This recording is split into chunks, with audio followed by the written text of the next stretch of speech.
I'm not criticizing Tim Waltz's service. I'm criticizing the fact that he lied about his service for political gain, Dana. Now, I served in the United States Marine Corps, and you know this. And look, there are a lot of things that I'm proud about. I've never lied about what I did or overstated it because it would be beneficial to me in an election. I think that's what Tim Waltz did. That's what I was criticizing. And yes, I do think it's scandalous behavior. So JD Vance has been making his rounds lately, going face to face with the mainstream media. And I gotta be honest, when Trump announced JD Vance as his running mate to be the VP in this 2024 election, I had no clue who JD Vance was other than he was one of the guys that was rumored to possibly be Trump's running mate. And when he made the announcement, I wasn't excited nor disappointed. Although I maybe would have preferred a Vivek Ramaswamy or maybe even a Tulsi Gabbard, even though I don't really agree with Tulsi Gabbard on a lot of things. But I think that she would have actually helped Trump win this election because she had some potential, in my opinion, to maybe sway some people in the middle to go ahead and vote for Trump rather than Kamala Harris, who, if Kamala Harris wins this election, I think America is in trouble. But JD Vance was the selection, and I gotta say that I was pretty impressed with the first interview that I saw him do with Kristen Welker, I believe is her name, who was a predatory interviewer who preloads her questions and never gives the person that she's interviewing the last word, right? She sums up what their answer was, and then she moves on to the next one, and it's typically not the way that the person answered it, depending on who the person is that she's interviewing. If they're a Republican or if it's Donald Trump or somebody that has to do with Trump's campaign, she never lets them have the last word. And in this one, I'm hoping JD Vance can maintain his swagger that he had in the last interview and maybe even do a little bit better, especially since he's had more time to learn about Trump and learn about his goals and, you know, be in the mix a little bit. So anyways, without further ado, let's go ahead and just check it out. Thank you so much for doing this. Yeah. Appreciate it, Senator. Thank you. Within a week of you being named on the VP ticket, the Democratic nominee changed. And you guys seem to be struggling a little bit with how to approach the new dynamic. How are you approaching your new opponent and the new ticket? Yeah, well, I think it's pretty straightforward, actually. We're running against a set of policies that I think have failed the American people, and we're running to a set of policies, President Trump's 4 years in office, that I think really succeeded for the American people. And I think that what's different about it, and you're right, Dana, it is different, but what's different about it is that we're running against a different person who a lot of Americans just don't know. And so I think we have to remind people that President Trump delivered lower prices, lower inflation, a prosperous and peaceful world, and also a secure border. And Kamala Harris's policies have produced the exact opposite. Now, that was an easier case to make when Joe Biden was in there because people associate Joe Biden with the policies. But I think Kamala Harris clearly owns the policies of the Biden-Harris administration, especially when we consider the fact that, as we've all learned over the last few months, Joe Biden clearly isn't capable of doing the job. And so I think that drives home that Kamala Harris really has been the one calling the shots. I mean, how could she not? I think Joe Biden doesn't really know where he is. Kamala Harris has been calling the shots. As who? Well, I think she has to have been, right? Because if she's not calling the shots, Dana, then who is? And I do think it drives home something that's fundamentally dishonest about the way that Vice President Harris and also a lot of senior Democrats have approached this. If you remember, for months, even years, the argument was that Joe Biden was sharp, he could clearly do the job, and the minute that he performed poorly in that debate and he became political dead weight, you have Kamala Harris and everybody else trying to throw him overboard. But I think the more troubling question is, why did so many senior Democrats, including the vice president, cover for him? And if Joe Biden wasn't capable of doing the job, as even a lot of Democrats say now, was Kamala Harris in charge or was somebody else in charge? And that's a real issue. There's no evidence that Kamala Harris threw him overboard, but I want to move on to... Had to get that last word in, didn't you?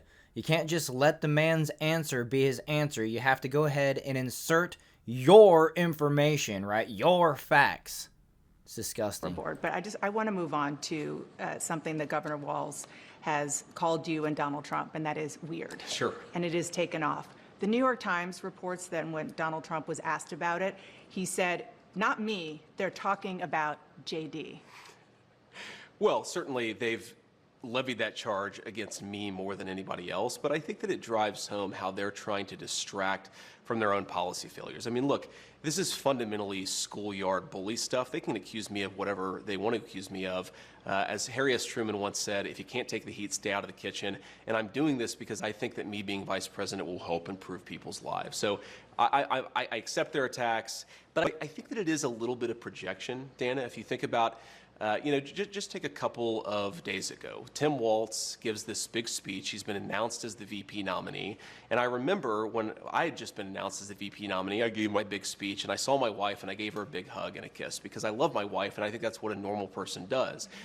Tim Waltz gave his wife a nice, firm Midwestern handshake and then tried to sort of awkwardly correct for it. So I think that what it is two people, Kamala Harris and Tim Waltz, who aren't comfortable in their own skin because they aren't comfortable with their policy positions for the American people. And so they're name calling instead of actually telling the American people how they're going to make their lives better. I think that's weird, Dana, but look, they can call me whatever they want to. You're saying Tim Walz doesn't have affection for his wife? I don't even understand that. I said that he acted weird, which he did, on a national stage in front of his wife and in front of millions of Americans who presumably were watching at home.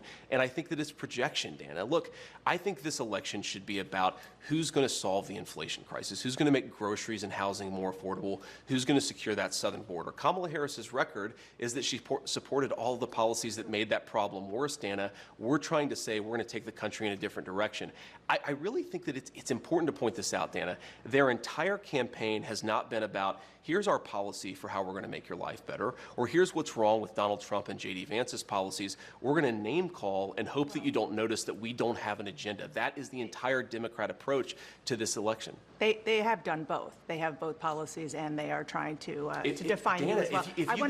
If you go to Kamala Harris's campaign page right now, they still don't have a policy. Well, let's talk about policy. You know what? Let's just go ahead and do that. Here I pulled up KamalaHarris.com. The first page that they show you is her asking for money, which has become the number one thing that she does in her campaign. They were even out there asking for money last night while Elon Musk was talking to Donald Trump.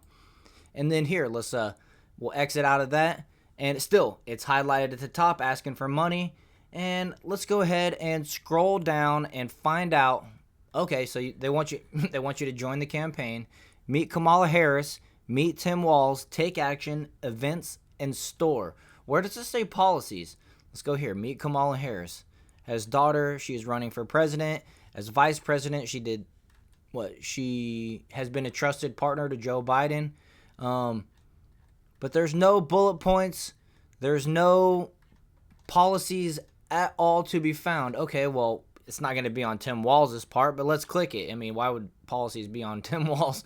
It's a biography, right? Let's take action. Take action to elect her. First name, last name, mobile. Okay, so there's nothing there. Events. And here's a list of events. No policies. No policies. See policies? More filters? No, nothing. And then a store, because, of course, she's trying to sell you something. I think that she doesn't even have confidence that she's going to win. She's just trying to grab as much money for the DNC or for herself or whatever in the process. I mean, why would there not be policies on her website at this point? It is August 13th and the election is like 3 months away. Why are no policies on Kamala Harris's official website? And the funniest, most ironic part about her not having any policies on her website or out there giving away any policies other than the one that she just stole from Trump, which is no tax on tips, which was actually borrowed from Ron Paul years ago. But that's Trump's policy. You know what I'm saying? What is she going to do to make Americans' lives better? We don't know. So there's no reason for anybody to be voting for Kamala Harris based on policy because she has none. But the funniest part, the most ironic part about that is when you get these pundits like Sink Uger or Harry Sisson or any of these other people that are in that woke category that are all in for Kamala Harris because they hate Trump so bad. They say that she's going to win on policies. Like I said, what policies? How does that even make sense? Anytime they come out there and say she's going to win on policy, they're going to beat Trump on policy, I wish the interviewer would say, what policies does she have? Because they'd have to make stuff up. They literally have nothing to reference. Okay, let's get back to it. So far, JD Vance is doing a really good job with his common sense answers, his no nonsense, and I'm liking it so far. So let's go ahead and let's continue. His campaign page right now, they still don't have a policy. Well, let's talk about policy positions versus about what they're going to do. I think that's really insulting to Americans. You started out talking about the policies Please. in this interview, but you have been on the campaign trail questioning Tim Walz's military record. You say it was shameful that Governor Walz retired from the military before his unit deployed to Iraq. I want to read you something that Joe Eustace, who is a veteran, he served Sure. with Governor Walz, said. He said that's a lie. He said he was as good a soldier as you'll find. I'm not trying to defend him. I hope people don't think that. What I'm trying to do is defend someone who served his country. I'm not voting for him. I'll campaign against him, but I don't think it's fair to characterize his service the way they have. Governor Walz served 24 years. Sure. He even stayed after he could have retired because of 9/11, more than the country asked of him. Do you honor his service? Well, of course, Dana, I honor his service, and I've never criticized what Tim Waltz did when he was in the military. I criticized his retirement decision, and most importantly, Dana, I criticized his lying about his own record, okay? This is a guy who was captured on video saying, I carried a gun in war. He never went to war. This is a guy who's been captured on video. As other people say, he's an Afghanistan veteran. He's a veteran of a war, nodding along in agreement instead of saying, no, no, no, I did serve my country and I did it honorably, but I never went to a war zone. I'm not criticizing Tim Waltz's service. I'm criticizing the fact that he lied about his service for political gain, Dana. Now, I served in the United States Marine Corps, and you know this. And look, there are a lot of things that I'm proud about. I've never lied about what I did or overstated it because it would be beneficial to me in an election. I think that's what Tim Waltz did. That's what I was criticizing. And yes, I do think it's scandalous behavior. You talked about one of the things that he said, weapons of war. He was talking in a campaign stop about, Yeah. he was trying to talk about gun control. Sure. And he said, weapons of war I carried in war. I will say that the Harris-Walz campaign did say that the governor misspoke there. Sure. Do you accept that? He misspoke. Another word is that he lied about it, and he didn't correct the record for 15 years until he was put under political pressure because I called it out, Dana. Whatever you want to call it, a misspeaking or a lie, I think Tim Waltz should have to correct the record. Now, you pointed out a soldier who defended his service. There have been a number of soldiers who served with Tim Waltz who have criticized him on the exact same grounds that I have because it's not right to misstate or to embellish what you've done, and I think that's what he did. And on the question of when he left the National Guard, he filed his election paperwork February 10th, 2005. That was a month before the National Guard even announced that it was possible that they would deploy to Iraq, and it ended up being 2 months. He retired 2 months before they actually got the paperwork. But on CNN last night, Dana, one of the people who was actually in charge of him said they knew they were going to deploy to Iraq in February of 2004, fall of 2004. So he knew he was going to Iraq. He decided to quit, to retire, whatever word you want to use. Retire. Because he wanted to run for Congress. He lied about that. He said that when he decided to retire, he did not know that he was going to Iraq. That is another untruth, as even his senior military officer said. So again, I'm not criticizing the service. I'm criticizing the dishonesty. Dishonesty spoken in favor and for the purpose of political benefit. And I think that the most important thing here, Dana, is it goes to Kamala Harris's judgment. Tim Waltz is ultimately going to be the vice president. Kamala Harris is in great health. I'm sure she's going to be president if she wins for 4 or maybe even 8 years. Why did Kamala Harris choose a person who has lied about their military service? I think that is a serious lapse in judgment. And I don't want to hear from a campaign spokesperson of Kamala Harris. I want to hear Kamala Harris herself address what I just said. You know, I've seen a lot of statements from veterans, including those you served with, saying it's just untoward to be criticizing somebody who served for 24 years. Dana, I'm not interested in the ad hominem. I've heard from a lot of veterans groups who criticize Tim Waltz. The question is, he said he served in war, and he didn't. That is a dishonesty. I couldn't care less what one or the other person says about it. I care about what the truth is. The truth is that Tim Waltz didn't tell the truth. And importantly, Dana, this is about Kamala Harris's judgment. And I think that when you ask, why has Kamala Harris, allowed the border to be wide open? Why has Kamala Harris supported policies that have promoted the increase in inflation? I think it goes to the heart of her judgment, and I think that that's what we should be talking about. One last question. Donald Trump didn't serve in the military. He received a medical draft deferment for bone spurs to avoid serving in the Vietnam War, reportedly as a favor to his father. Do you find that shameful, too? I think that Donald Trump didn't serve in the military, but he didn't lie about it, Dana. I've known Donald Trump for a long time. He really honors our veterans. He honors me for my service. Donald Trump didn't lie about serving in the military. He didn't say that he went to Vietnam when he didn't. This is the problem. I don't criticize anybody. Whether they served our country or not, I think it's honorable to serve, but obviously a lot of people have reasons for not serving. I criticize somebody for embellishing their record, for lying, saying, I went to war. Dana, do you think that it's a problem that he said, I went to war, but he didn't actually? That seems to be a problem to me. Well, they've corrected that. Let's move on to... They've corrected it by admitting that he lied. Let's move on to another important issue to voters, and that is the issue of abortion. You wrote the foreword for a new book by Heritage Foundation President Kevin Roberts of Project 2025. Project 2025, among many other things, calls for rolling back approval of the abortion drug mifepristone. Donald Trump told me during the debate that he would not block the drug. And on Thursday, when he was asked, he didn't rule it out. So which is it? Well, look, Dana, first of all, Project 2025 is not affiliated with the Trump campaign. Kevin Roberts is a friend of mine, but I wouldn't say that he speaks for the president in the same way I wouldn't say that he speaks for me. Now, what Donald Trump has said is that he respects the Supreme Court's opinion on the mifepristone ruling. But let me just stop you right there. Please. The Supreme Court, you're a lawyer, so you know this better than I. Sure. The Supreme Court, all they did was say that what came to them didn't have standing. So they let it stand. A real question, a substantive question, hasn't made it to the Supreme Court. So my question for you is whether or not a Trump-Vance administration would allow mifepristone to continue to be sent around the country. Well, President Trump won the nomination of the Republican Party. He said it to you, and he said it repeatedly, that his goal is not to block mifepristone, it's to let states make the decision on abortion policy. Now, of course, that does mean, Dana, we have to be honest about this, that California might have less restrictive rules than Ohio, which might have less restrictive rules than Alabama.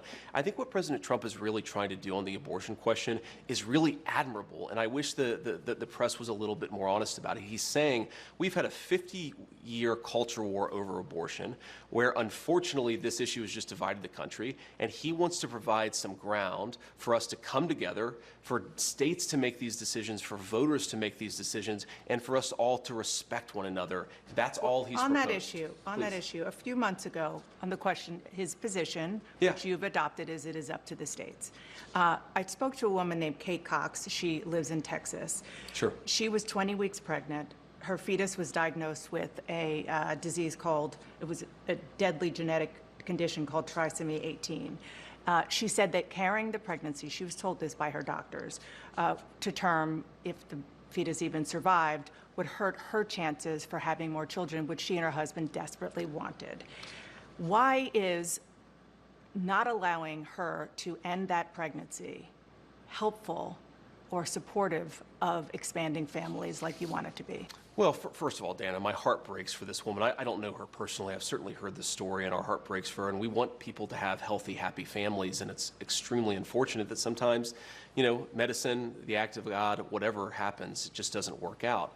What the president has said, I think, very clearly is that he is not trying to prevent women who have non-viable pregnancies from getting access to the medical care that they need. But allowing the states to decide, a place like Texas, which has very strict laws now, doesn't allow. Now, before she continues, I just want to ask the question, because if it's a non-viable pregnancy, is removing the fetus, is removing the baby actually an abortion by definition?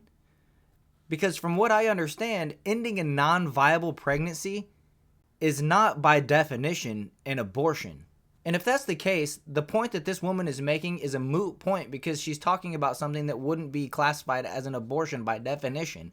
It's just a fear-mongering tactic, a rare anomaly, honestly, that she's going to use as her excuse to allow abortions to continue, when JD Vance just answered this perfectly, and he's been looking really good so far this interview. Been clear, concise, and confident in his answers, which I can appreciate, because leaving this topic to the states, which therefore is leaving it to the voters of those states, is leaving the power in the American people's hands. I love it when the power is in the people's hands rather than in some bureaucrat in Washington, D.C. A place like Texas, which has very strict laws now, doesn't allow a Kate Cox to end a pregnancy that is fatal and could potentially hurt her ability to have more kids. But what President Trump has said is that we are going to let voters make these decisions. And again, Texas might have a view that President Trump disagrees with. They might have a view that President Trump agrees with, but you've got to let the voters make these decisions. So you're comfortable with that law in Texas? I'm not comfortable with anything, Dana, because I'm not passing judgment on what these laws should be. You ask me my own personal view. I campaigned against an Ohio referendum, but I think that we have to let voters decide. And when they speak their mind, you have to be respectful. Agree or disagree with whatever voters decide, they're going to make these decisions. And another fantastic interview from JD Vance. I didn't know what to expect going into it, but I love the fact that they're going to try to leave the issues, that they want to leave the issues to the voters. I understand that the example that they used in this one was the abortion topic, but I think it's fair to assume that they would allow that precedent, that mindset to apply to other laws as well. I know recently, well, within the past decade or so, California and Colorado and some other states have voted, the people within those states have voted to allow the legalization of marijuana, whereas other states haven't. And that's how it's supposed to be in a republic. The people that live in a state vote on an issue, they vote on a topic, and then the government rules in accordance with the people's will. Which lately that seems contrary to what the Democrats and the mainstream media have been calling for. They seem like they want a top-down rule like a king or a dictator from the federal government to tell everybody in every state how they're supposed to live and what laws they're supposed to follow. Some of these issues should be left to the people to decide, especially when it's their tax dollars being spent or not. And with that, I hope you guys agree. If you do, make sure you hit that like button and subscribe to the channel, and I'll see you guys in the next one.